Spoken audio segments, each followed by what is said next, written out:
আজকে আমরা gramophone recorder math সম্পর্কে প্রবলেম সলভ করব।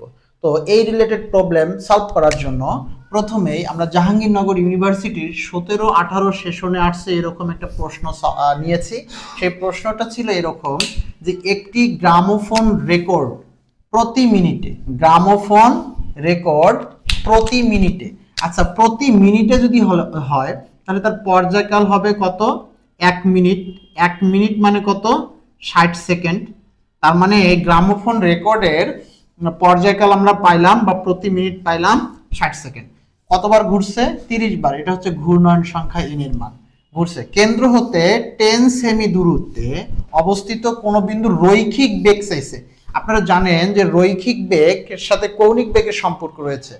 তো রৈখিক বেগ v = কৌণিক বেগ ওমেগা আর। ওমেগাটা হচ্ছে কৌণিক বেগ। তো এখানে অপশনগুলো যে আছে এই অপশনগুলোতে দেখেন সেন্টিমিটারে দেওয়া আছে, প্রত্যেকটা মান সেন্টিমিটারে দেওয়া আছে। তার মানে আমার এই 10 সেমিকে মিটারে রূপান্তর করা লাগতেছে না।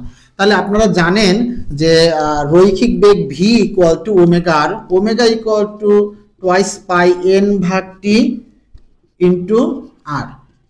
টুয়াইস পাই আর n হচ্ছে ঘূর্ণয়ন সংখ্যা, কতবার ঘুরছে? 30 বার। আর t হচ্ছে পর্যায়কাল, 1 মিনিট ছিল, তাহলে পর্যায়কাল 1 মিনিট মানে 60 সেকেন্ড। আর r এর মান ছিল 10 সেমি, তার মানে এই যে 10 বসাই দিলাম। তাহলে 30 আর হচ্ছে 2 গুণ করলে আমরা পাচ্ছি নরমালি 60। তাহলে আমরা হচ্ছে 2 আর 30 আর 60 কাটা দিতে পারি, তাহলে পাইতেছে হচ্ছে 10 পাই। এখন এই যে 10 ইন্টু পাই এর মান যে ব্যাপারটা, পাই হচ্ছে আপনারা জানেন 3.1416 এরকম কিছু। তাহলে এখানে যদি আমরা গুণ করি তাহলে 31 অর্থাৎ 31.42